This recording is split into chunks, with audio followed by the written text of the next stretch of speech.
The Khan of Khans!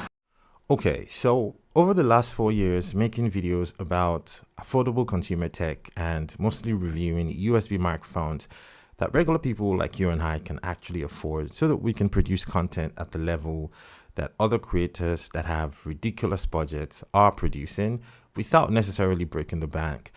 I have learned something very important about USB microphones and USB microphone bundles of Amazon. And that is essentially any USB microphone that costs under $90 gives you a bundle with a boom arm, a shock mount, a pop filter, and all these other extra things are most essentially the exact same microphone with a different branding or different body just to look different and sell you more product. They essentially sound the same and they're essentially the same microphone. And this microphone in front of me, the Fifine T732, is the latest offering from Fifine, and it is no different. It essentially gives you the exact same thing that you would get with one or two other bundles that were released before this one. In this case, the microphone that actually comes to mind is the Fifine K780A. I actually cannot tell a difference between this and that microphone. But for the sake of reviewing this microphone, since it's actually a new microphone that Fifine just released, let's actually talk about it. And, I will share all my thoughts about this microphone with you and tell you everything that I think about this microphone by the end of this video. So we start with the unboxing experience. It comes in a brown box, like most other Fifine microphones that I've reviewed in the past, or Fifine bundle microphones, microphone kits. They essentially come in this really, really nice packaged brown box. And when you open up the box, you're greeted with essentially the same thing. You're going to get a thank you card and a manual. Underneath that, you're going to get a pop filter that you can pretty much use if you insist on using this microphone for professional audio applications like recording music or doing voiceovers or stuff like that, which you actually can do with this microphone. When you open up the foam cover that's on of that, you're essentially going to get this boom arm.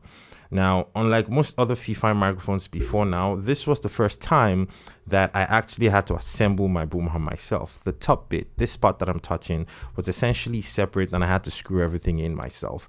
That's never happened to me before, but I didn't mind it since it probably took me like a minute to put everything together. Beyond that, you're going to get the shock mount. This is this guy that has this red rubber band, and you're going to get the microphone itself, which you put into the shock mount and then you can start recording.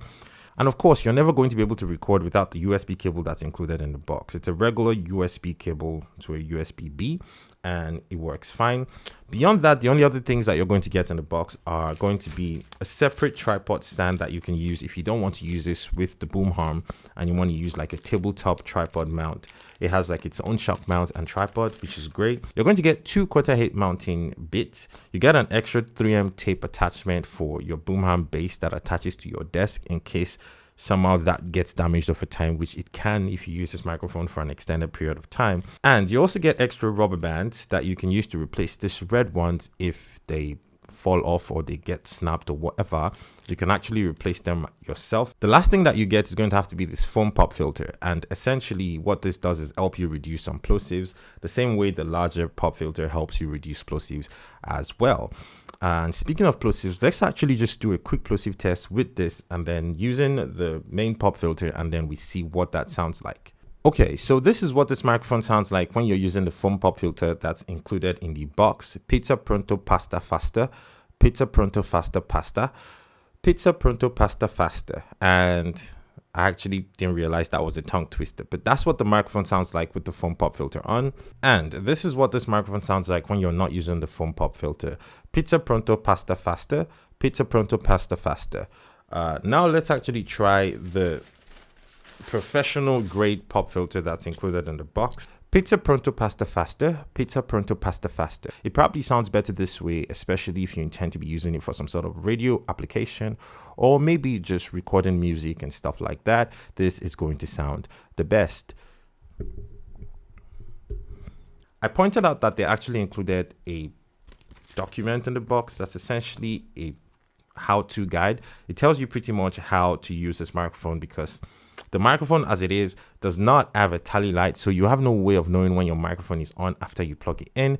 And it also does not have a volume control knob, so you're not going to be able to actually change, reduce your volume physically from the body of the microphone after you have it plugged in. In fact, when I actually took this out of the box, the volume of the microphone, the intake was a little bit hot. So I had to go and adjust that in my MIDI settings. And they do actually include instructions on how you can do this on Windows and macOS inside of this document. So that actually saves you any stress that you might encounter if you're a first-time user of a USB microphone and you've never actually set up a USB microphone on your computer. Now, speaking about the tech specs for this microphone, it requires 5 volts for the power supply since a USB microphone, of course. It's a cardioid pickup pattern, but for whatever reason, they list this as unidirectional in the document, but I suppose that essentially means the same thing in quotes. Frequency response on this microphone is 50 Hz to 20 kHz, which is not bad for USB microphone around this price point. And sensitivity is negative 45 decibels with plus or minus 3 decibels, give or take. And you have a max SPL of 110 decibels, which is also pretty decent for this price point. A self-noise ratio of just over 78 dBA. And that's about everything that you need to know about this microphone when it comes to the tech specs. So let me actually tell you what I think about this microphone, or maybe I already told you, but let me reiterate it. There is a bunch of companies that sell their USB microphones on Amazon, right? And they usually sell them around the same competitive price point: Turner, Fifine, etc., etc. And these microphones essentially sound the same at around the exact same price point. There is no difference, and you almost cannot tell a difference in the sound signatures when you actually buy this microphone. So it becomes a question of preference. What brand do you have loyalties to? What brand have you been using for an extended period of time that you actually trust and enjoy buying microphones from? And if you've ever bought any of these microphones that come in these bundles for around $50 to $60, chances are you have the exact same microphone and you really don't need to upgrade. So if you have one right now while watching this video, you don't necessarily have to buy this. But if you're in the market for a brand new microphone, you don't have a USB microphone, it's going to be your first microphone for gaming, for talking at videos like this, for voiceovers, for podcasting, whatever else you want to use this microphone for in between these applications that I've mentioned, this is an excellent microphone to pick up and I would absolutely recommend it. But if you're thinking of upgrading your microphone from another USB microphone kit that you bought from Fifine, maybe the T780A or K780A or the T669 or something, I honestly cannot in good conscience recommend that you buy this microphone, because to me, you essentially have the same microphone. But this is an excellent USB microphone if you're looking for a fresh microphone to buy. That is pretty much all my thoughts about this microphone. I wish there was a tally light. I wish there was a volume knob, but it actually saves you some money, stress, and time if you just buy this and control your audio from your MIDI settings in your computer, like I had to do when I actually unboxed this microphone. And everything else is pretty much straightforward from there. Thank you so much for watching, and I guess I will see you on another video that was shot by Kagan. Peace.